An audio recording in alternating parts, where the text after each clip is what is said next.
Spiritual growth efforts. Spiritual snobbery. Question. On page 112 from the book, The Stairway to Freedom, spiritual seekers who are married are admonished to not try to change their spouses, who may be less spiritually developed, but should instead stay humble about their spirituality while showing them love. I find this to be wise. However, what if a spouse is persistent about changing you to be more like them and is inadvertently trying to disrupt, dumb down your spiritual growth efforts?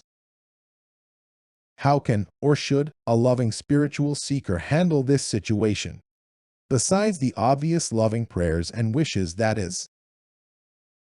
I consider this to be a dilemma because, indeed, changing a spouse by divorce or pressure is not an option, at least for me. And divorce often hurts the lovely innocent children of that marriage.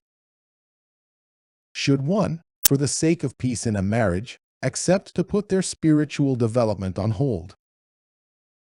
Answer. There are many people who are faced with this situation, going in either direction. We have given some advice to those who consider themselves advanced spiritually and are married to someone whom they consider to be less advanced than they. Now, when we dictated the first book, Stairway to Freedom, we did not elaborate very much.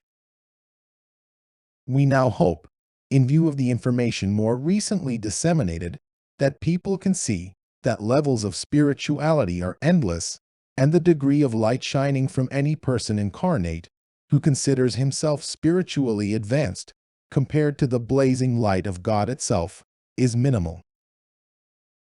What we are trying to say is that if one imagines spirituality as an endlessly tall building, anyone incarnate would be at about the first brick level of the foundation. Therefore, anyone who considers himself or herself to be more spiritually advanced than their spouse, family, or friends is largely fooling themselves, and if they devote their time and efforts to being kind and understanding of their fellows, instead of thrusting spirituality down their throats, will be progressing much quicker towards the light of God. The same applies in the opposite direction.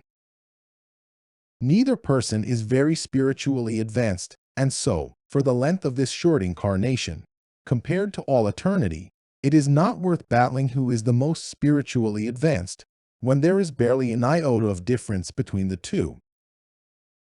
Peace and love is the key to a happy life, and spiritual snobbery can be released for the duration of one's incarnation.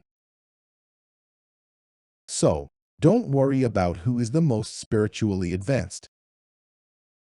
Worry about how much love you can show.